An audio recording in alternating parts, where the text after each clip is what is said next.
Buenas noches y bienvenidos a Sala de Prensa de Noticias Caracol Ahora. ¿Sabía usted que en Colombia desde el año 2005 hasta 2018 se presentaron en promedio 777.492 denuncias por inasistencia alimentaria?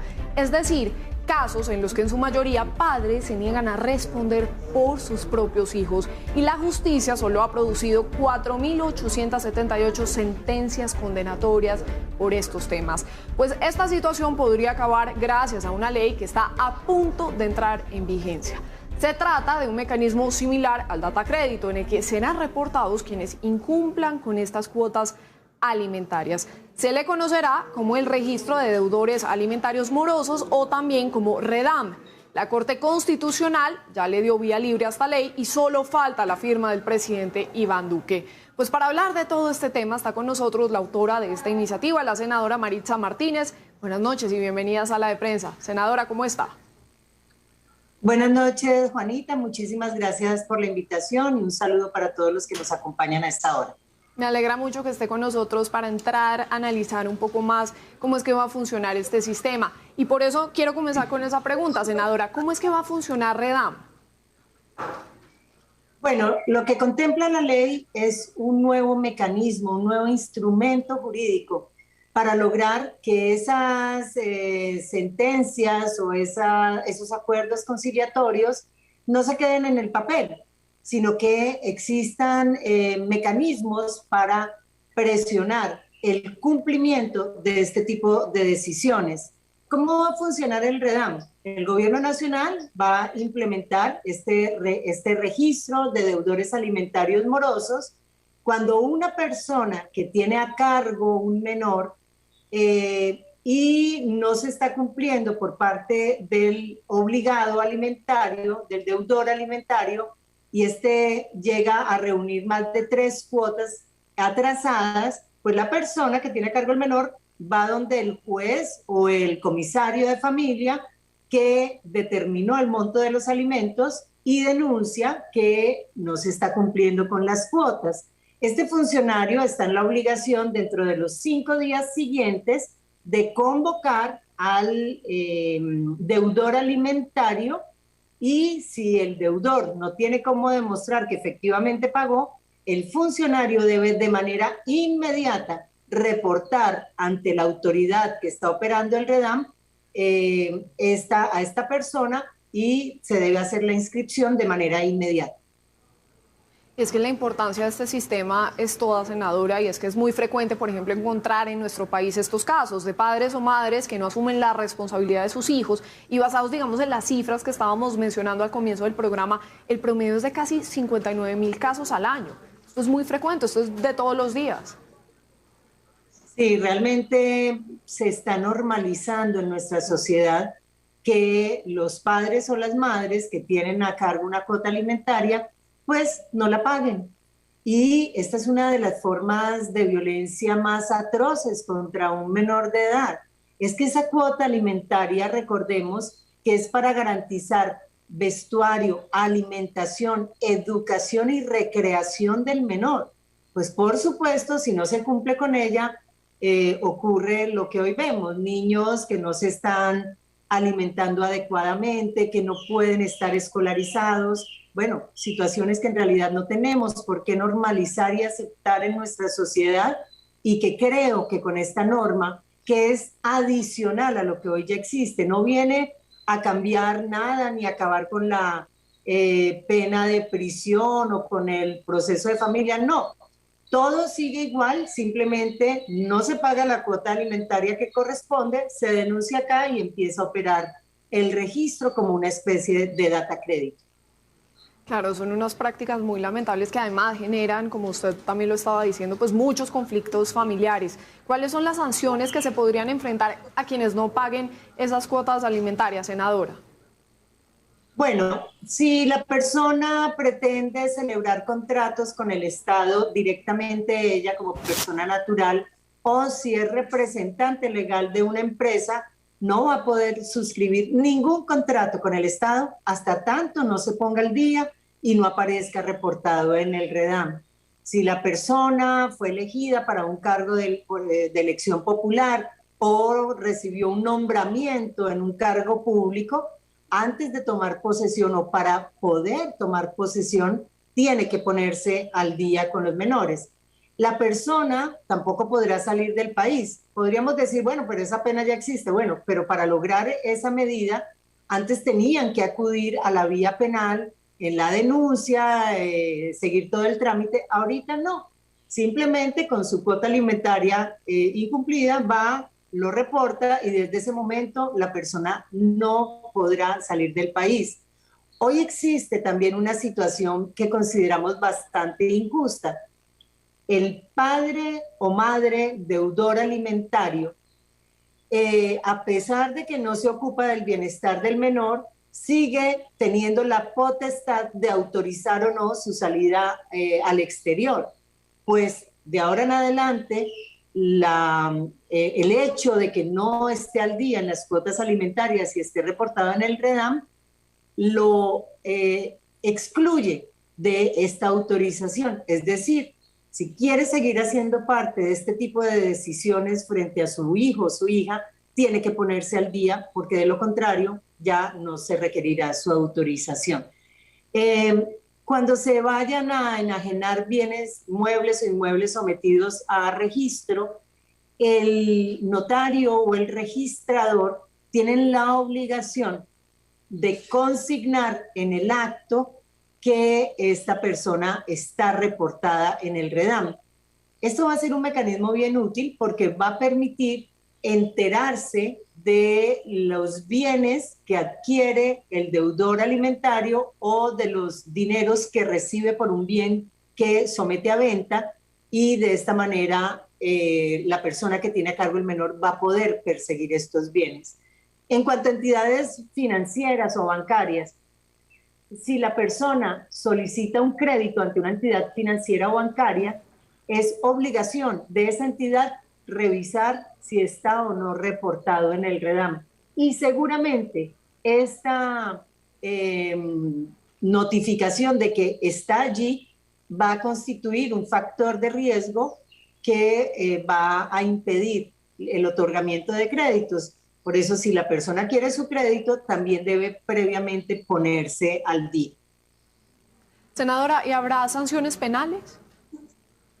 No, esta norma no se ocupa de esos temas.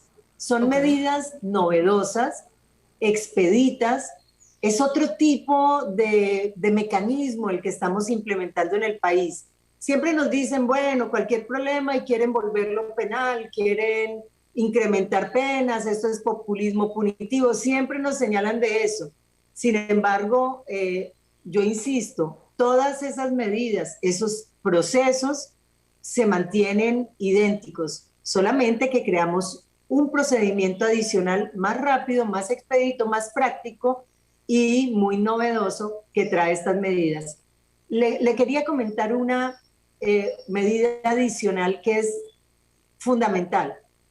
Actualmente, si el menor de edad llega a la mayoría de edad o ya se convierte en una persona laboralmente activa o termina sus estudios y cesa la obligación alimentaria, si el padre o la madre deudor había acumulado muchas cuotas alimentarias sin pagar, eso se perdía. La persona llegaba a su mayoría de edad o obtenía su autonomía financiera y ya no había cómo reclamar. Con esta norma se podrán perseguir retroactivamente todas aquellas cuotas que se dejaron de pagar, independientemente de que el joven ya haya llegado a la mayoría de edad o sea independiente. Muy importante esa precisión, es decir, las deudas y las cuotas son retroactivas. Y me gustaría también un poco centrarnos también en este punto, en todo esto, en el detalle de todo lo que usted nos está explicando, senadora, y es quién se va a encargar entonces de determinar qué sanción recibe cada padre. ¿Cómo se establece, digamos, esa jerarquía? No. Una misma persona puede ser objeto de todas estas medidas. Lo que pasa es que va a encontrar, entonces la persona se va al aeropuerto muy tranquilo, sí tiene para viajar, pero no tiene para mantener a sus hijos, y la autoridad migratoria está en la obligación de consultar el REDAM para autorizar la salida del país. Va a encontrar que está reportado, luego inmediatamente le cierra la posibilidad a que pueda viajar. Y si esta misma persona decide vender, insolventarse o vender una casa o algún bien mueble o inmueble, va a llegar a la notaría y el notario le va a decir, bueno, yo le realizo la enajenación, pero le voy a anotar acá y en el momento de realizarse el registro en la Oficina de Instrumentos Públicos, también tienen que reportar y esa información, como le digo, va a ser valiosa para poder perseguir los bienes de quienes los ocultan o los venden para no tener que pagar la cuota alimentaria. Puede a la misma persona sobre ella recaer todas las medidas en la medida en que utilice o tenga una relación con el Estado. Su cargo público es funcionario, fue reportado en el REDAM, inmediatamente va a ser suspendido de su cargo hasta tanto no se ponga al día. Entonces, a una persona la puede afectar una o varias medidas en la medida en que tenga una relación con las entidades que tienen a su cargo adoptar estos instrumentos. ¿Y qué puede llegar a pasar si una persona se niega con esta nueva ley a responder por uno o varios hijos, así tenga los recursos? Bueno, lo que ocurre es que pues no podrá, si llegó a contratar, pues no podrá hacerlo, no podrá tampoco ocupar los cargos públicos, pues de manera permanente van a recaer todas las medidas que lo afecten porque no se ha puesto al día. Entonces hasta que se ponga al día. Y si el padre de familia, digamos senadora, demuestra que no tiene con qué pagar, ¿cómo es el escenario ahí?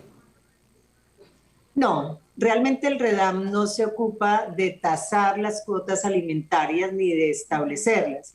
El REDAM lo que hace es coger una decisión judicial o administrativa que está en firme y que no se ha cumplido. Entonces, la parte anterior, todo el proceso que debe adelantarse previamente para la declaración de la cuota alimentaria, de esa no se ocupa el REDAM. El REDAM es ya teniendo la decisión en la mano, la obligación a cargo de un padre o madre que no cumple, ahí es que entra a operar el REDAM. Otro escenario sería entonces un juez, porque hasta ahora era tan difícil, digamos, lograr una condena por inasistencia alimentaria. Senadora, digamos que entonces esto viene a acelerar un poco estos procesos. Yo creo que lo que va a permitir es que las personas que tienen a cargo el menor tengan la posibilidad de ampliar las herramientas a las que tendrá acceso para poder hacer cumplir las decisiones judiciales o administrativas. Hoy es muy triste ver que mujeres iniciaron el proceso declarativo, lograron su fallo o su acuerdo conciliatorio, no pagaron los alimentos que se adeudaban por parte del deudor alimentario, iniciaron el ejecutivo, no pagaron, se insolventaron o no quisieron hacerlo, lo denunciaron en la fiscalía, iniciaron el proceso de inasistencia y no lograron. Bueno, esta serie de herramientas yo creo que van a servir para que la persona que a veces le duele más que lo reporten en una notaría o en una oficina de registro, o que se enteren en el trabajo de lo que está ocurriendo, o que lo paren en el aeropuerto, esto puede servir para que se tomen un poco más en serio la situación, su obligación con sus propios hijos. Es increíble que tengamos que acudir a esta serie de herramientas, porque las centrales de riesgo se hicieron fue para cumplir deudas bancarias, obligaciones civiles, comerciales, pero que tengamos que acudir a una especie de data crédito porque prefieren no estar reportados allá, pero deberle a los hijos, bueno, pues es muy triste y tenemos que atacar de frente esta situación, dejar de ser indiferentes como sociedad y el Estado también, implementar estas medidas de manera urgente para que entren en vigencia. Es increíble, senadora, y también muy triste, sobre todo, que no se hagan responsables de sus propios hijos. También leyendo un poco sobre este tema, se tiene el reporte incluso que los fallos para todos estos casos de cuotas alimentarias pueden tardar hasta 3 años. Entonces, sin duda, pues este registro sí servirá para agilizar las cosas. Pero ¿quién garantiza que el REDAM o este nuevo sistema sí va a funcionar? Digamos, ¿qué otros respaldos existen? Bueno, lo que lo garantiza es que el gobierno nacional se lo tome en serio y todas las entidades públicas utilicen y cumplan con la revisión previa del registro antes de realizar todos los actos que están previstos que pueden ser objeto de la medida.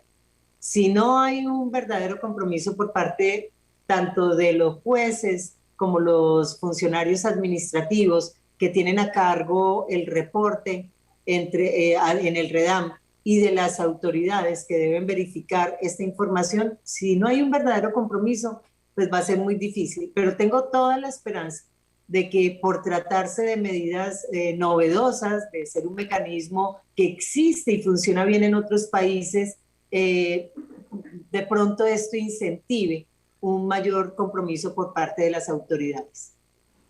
Sí, es muy interesante ese enfoque que ustedes han tomado para esta iniciativa y para este nuevo registro. Finalmente, senadora, ya para ir concluyendo esta conversación, ¿qué mensaje le envía usted, digamos, a las madres o padres que no reciben las cuotas alimentarias de sus exparejas y llevan además años esperando por esto? Bueno, mi mensaje es de solidaridad. En esta época tan compleja, tan difícil, no solo por la crisis de la pandemia, las consecuencias económicas que está padeciendo el país, sino porque la vida es bien difícil para quienes como familia tratan de sacar adelante un hijo. Imagínense ustedes a una sola persona tratando de suplir todas las necesidades de uno o varios menores. Yo les expreso mi solidaridad y el compromiso de seguir trabajando, buscando instrumentos, viendo dónde está fallando la ley, dónde creemos que podemos intervenir, porque no podemos de verdad como sociedad permitir que se convierta al lado de la pandemia generada por el COVID, por el maltrato, por el abuso de los menores, también coexista ante la indiferencia de todos esta pandemia del no pago de las cuotas alimentarias a los hijos. Así es, senadora, ya no más. Son los detalles del registro de deudores alimentarios morosos, o como también lo hemos mencionado a lo largo del programa, el nuevo data crédito para los padres morosos. Gracias, senadora, y ojalá se acaben todos estos casos que además van en detrimento de la familia y por supuesto de los niños. Gracias por su tiempo. A ustedes, muchas gracias. Gracias, senadora. Muy bien, así hacemos una pausa y cuando regresemos estará con nosotros Ricardo Ospina para contarnos qué es lo que tiene hoy en su radar. Ya volvemos.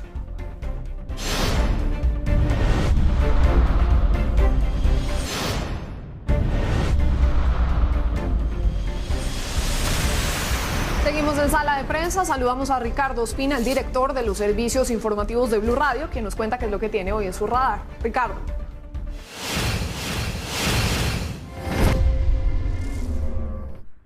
Hola, muy buenas noches. Hoy entra en el radar aquí en Sala de Prensa en Noticias Caracol Ahora el dramático informe de la Oficina del Alto Comisionado de Naciones Unidas para los Derechos Humanos, que está hoy encabezado por la expresidenta de Chile, Michelle Bachelet, y que en Colombia está liderada desde hace 7 meses por Juliette de Rivero, que aunque destaca los avances y los esfuerzos que vienen adelantando las diferentes agencias del gobierno y del Estado colombiano, también revela un panorama que es sobrecogedor. Habla, por ejemplo, no solamente de la violencia contra líderes sociales y exguerrilleros de las FARC, sino también del rigor de la pandemia. En 2020, según las cifras de Naciones Unidas, hubo 21.602 llamadas a la línea 195 de asistencia por casos de violencia intrafamiliar, sobre todo en los periodos en los que se presentaban mayores confinamientos por cuenta de las olas y los picos de la pandemia del COVID-19. Pero además de ello, destaca que a pesar de que se sigue reduciendo la tasa de muertos en Colombia violentamente por cada 100.000 habitantes, el año pasado pasó a 23,7 por cada 100.000 colombianos esa tasa, sigue presentándose un número muy alto de masacres. 76 matanzas reportó Naciones Unidas el año pasado, con 292 personas asesinadas, de ellas 23 fueron mujeres. Ha dicho la ONU además en este informe que desde el 2018, año en el que estuvo hasta agosto como presidente Juan Manuel Santos y luego asumió Iván Duque, han venido incrementándose las masacres en el país, siendo el año pasado, el 2020, el peor año en materia de violencia en cuanto a masacres desde el año 2014. Pero también habla de otras cifras que son alarmantes. Hubo en Colombia el año pasado 25.366 personas desplazadas por la violencia, 74.312 confinados, sobre todo en departamentos como Antioquia, Chocó y Nariño, en medio de combates entre la fuerza pública, el ELN y grupos como el Clan del Golfo. Naciones Unidas reportó 73 exguerrilleros de las FARC asesinados, y también tiene una parte para las violaciones de derechos humanos cometidas por integrantes de la fuerza pública, en particular por integrantes de la policía.